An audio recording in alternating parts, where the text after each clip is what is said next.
بسم الله الرحمن الرحيم. اللهم صل على محمد وآل محمد. اخواني، رأيت كثير من الفيديوهات لهؤلاء النابتة اللي هم الوهابية،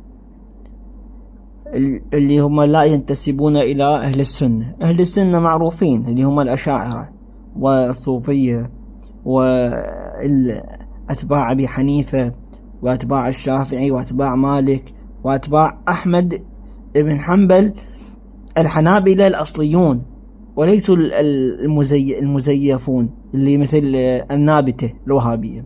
هؤلاء النابتة شوهوا الدين وشوهوا التوحيد الإلهي، ولصقوا إلى الله سبحانه وتعالى صفات ما أنزل الله بها من سلطان.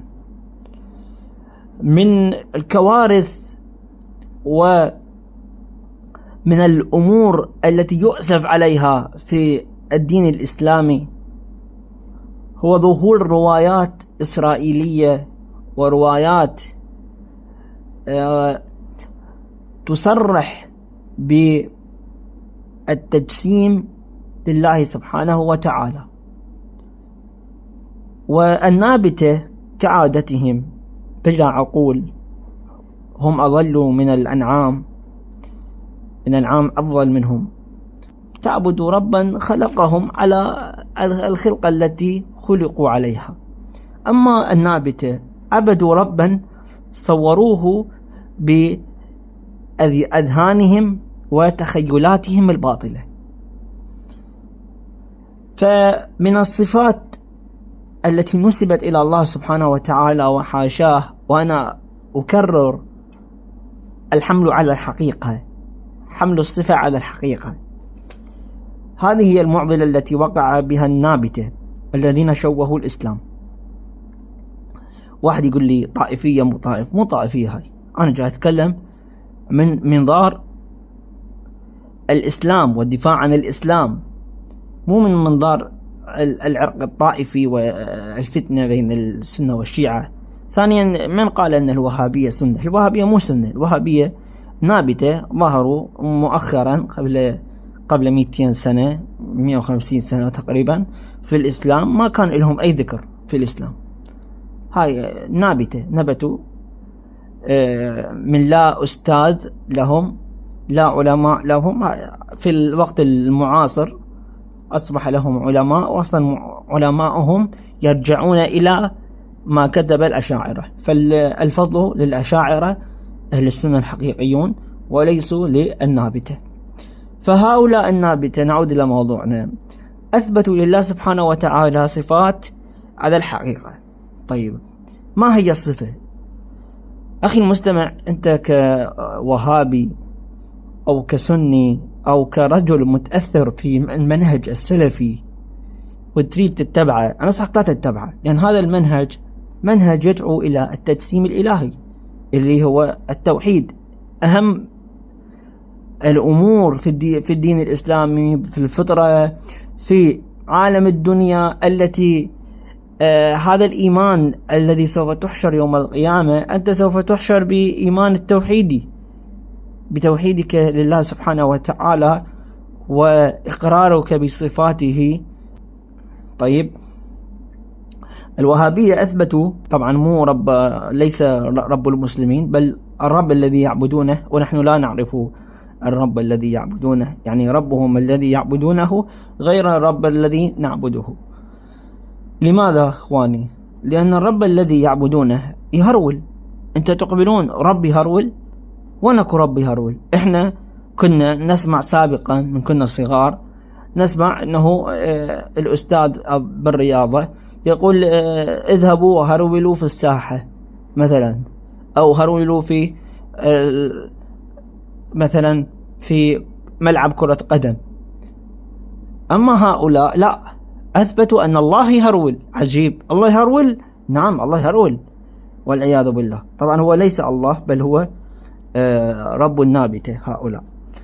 طيب إخواني، هذا كتاب مسائل في العقيدة لأصحاب الفضيلة اللي هم يعتبرونهم علماء، هؤلاء اللي هو ابن باز، الألباني، طبعا هذا أعمى في الدنيا والآخرة ابن باز، الألباني، بن جبرين، فوزان، صالح العثيمين وعفيفي. هذا وين طبع؟ طبع في الإمارات إخواني. لاحظوا إخواني، هل سؤال 26 هل لله صفة الهرولة؟ شنو قال؟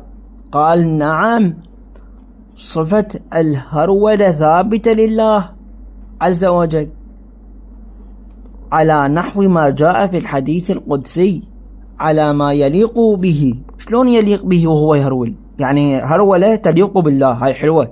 هرولة تليق بميسي، وهرولة تليق ب روبرتو كارلوس، وهرولة تليق ب يونس محمود. شلون حكي هذا؟ هرولة تليق بالله سبحانه وتعالى؟ يعني شلون بالله؟ يعني يركض بحذاء ذهبي؟ شلون هرولة يهرول يليق به على ما يليق به؟ قال تعالى: إذا تقرب إلي العبد شبرا تقربت إليه ذراعا، وإذا تقرب إلي ذراعا تقربت منه باعا، وإذا أتاني ماشيا أتيته هرولة. إذن رب الوهابية يهرول. طيب أنا ما راح أطول الفيديو، فقط راح أذكر إشكال واحد على هذا الصفة اللي أثبتوها. هم دائما يقولون أنتم الشيعة تقولون أن الله في كل مكان. طيب أنا كشيعي لا نقول بهذا القول، نحن كشيعة لا نقول بهذا القول، وأنا لا أقول بهذا القول أن الله في كل مكان. طيب أنتم تقولون بهذا القول أن الله في كل مكان، شنو الدليل؟ الدليل من هذا الحديث، الله يهرول. فإذا ذكر العبد الله سبحانه وتعالى وعمل عملا صالحا، فإذا الله يأتيه كما في نص الحديث، الله يأتيه مهرولا مسرعا أو باعا، كما من تقرب إلي شبرا تقربت إليه ذراعا، ومن تقرب إلي باعا تقربت إليه، ومن جاءني مشيا أتيته هرولا. فإذا من ذكر الله سبحانه وتعالى فهو الله يأتي إليه مهرولا. الآن إذا النابتة، طبعا النابتة ذكروا الله سبحانه وتعالى، واحد ذكر الله في الكعبة، واحد ذكر الله في المدينة، وواحد ذكر الله في العراق، واحد ذكر الله في السعودية، واحد ذكر الله في الرياض، واحد ذكر الله في أمريكا، وواحد ذكر الله في الحمام مثلا. فالله كلهم راح يأتي لهم مهرولا. واحد ذكر الله مثلا أجلكم الله وحاشا الله في الزبالة في النفايات، الله هم يجي إليه.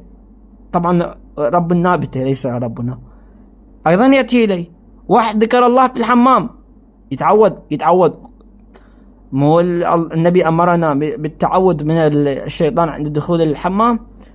واحد يذكر الله في الحمام، إذن الله يأتيه مسرعا أو مهرولا إلى الحمام. فإذن ربكم في الحمام، والذي كنتم تعيبون به علينا فهو فيكم. إذن أصبح خلاصة الكلام أن رب الوهابية النابتة في كل مكان. خلاصة الكلام أن رب الوهابية هذا في الحمام، في المزبلة جلكم الله وحاشا لله سبحانه وتعالى، وفي كل مكان كما هم يقولون. يعني هذا مو قولنا، حاشا لله من ذلك. الحمد لله رب العالمين.